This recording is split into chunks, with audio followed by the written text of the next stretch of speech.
Hey y'all, so I am back with another video. I'm not gonna be before y'all long. As y'all know, I don't even have no intro for these videos. Literally, as I get them, I'm just gonna post them until I find my way into this YouTube platform thingy. Anywho, y'all, I had a dream last night, and God, if it didn't speak to me, listen. So the dream was I was in a car. Most of my dreams are in a car. I do not know why. But I was in a car, right? I don't know these people. Okay. But the car was not a car like we drive today. It was functioned differently, right? So the driver's seat was in the back seat.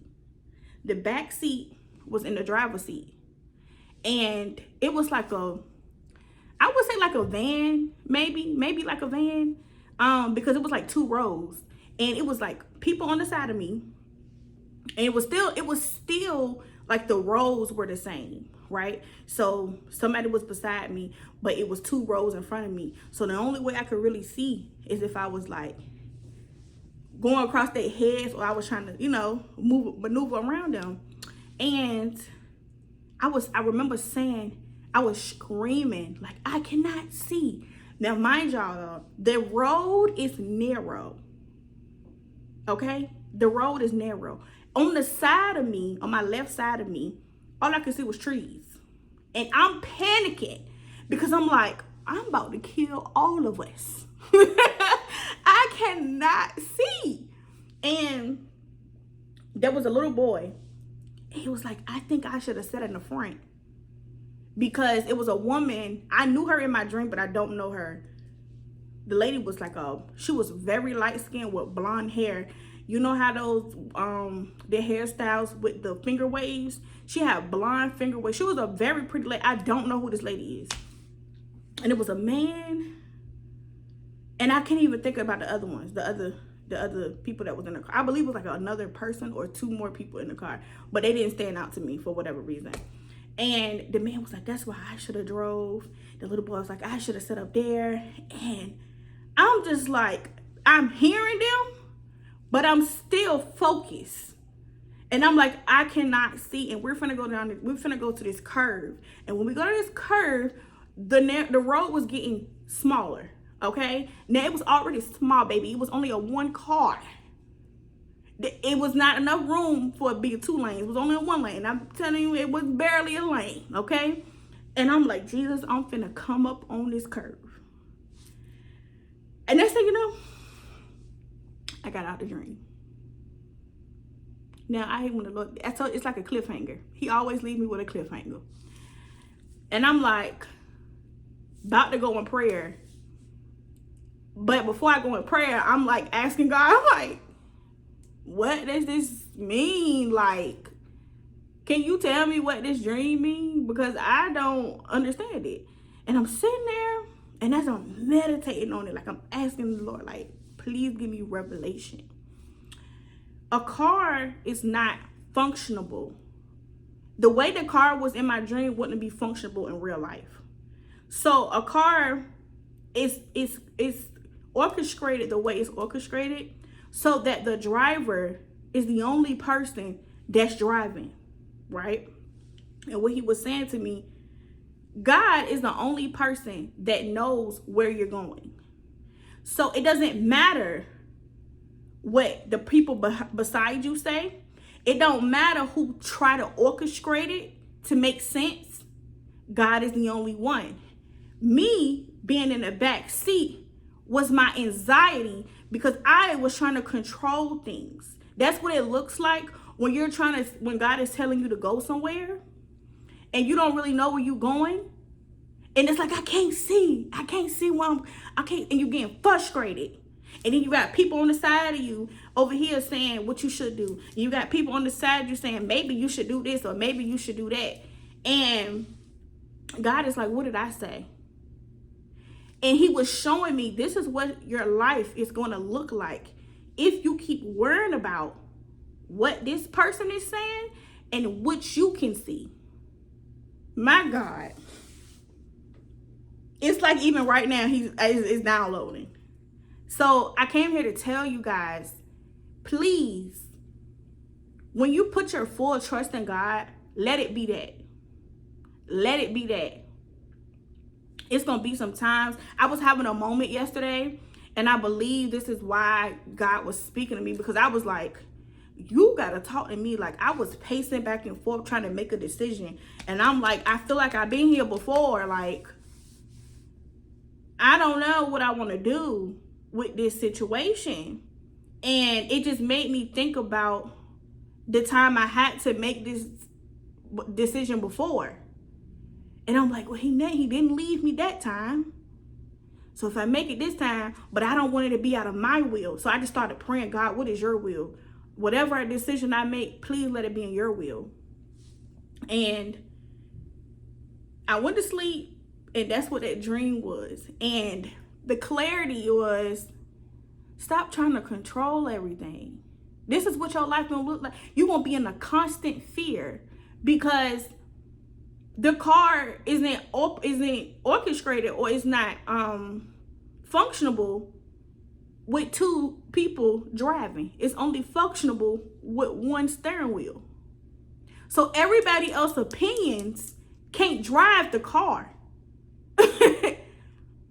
What God is telling you to do, if you listen to what they say, that's out of God's will. So you have to make sure you're in tune and that you're in line and that you're listening to God and you're not listening to the opinions of others. Even if it don't make sense. Even if it don't make sense. It's like, what? God, you want me to do what? Do it anyway. If you scared, and I'm gonna just give y'all like a little backstory. When I say 9 out of 10 times I am doing something, it's me, myself, and I, and the Father. Ain't nobody backing me up, doing nothing. I have came into peace with just God being my army. That's why when things happen and people are like, how is she still going?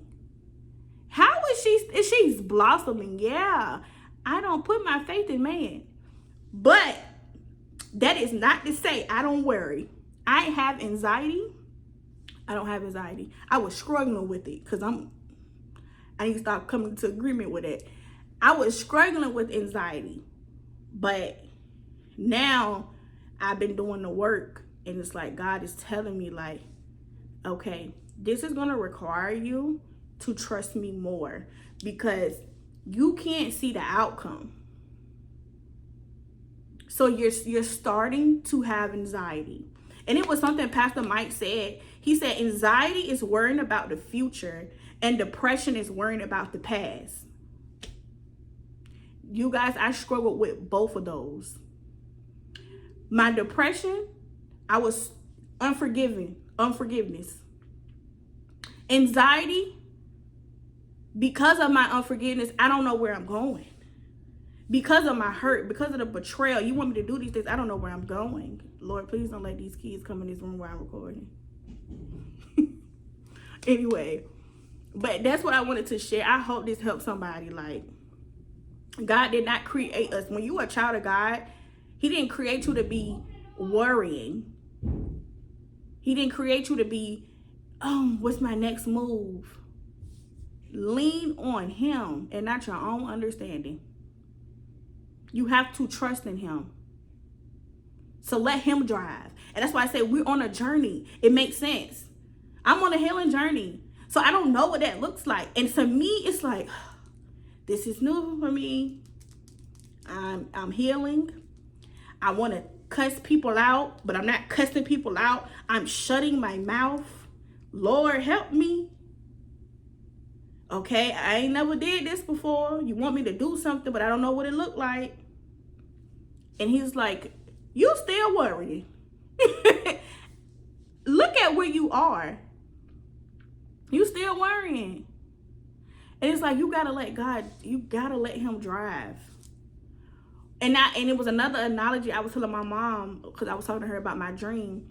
And I was like, you know, it's like when you put your kids in the car and your kid's like, Mom, where we going?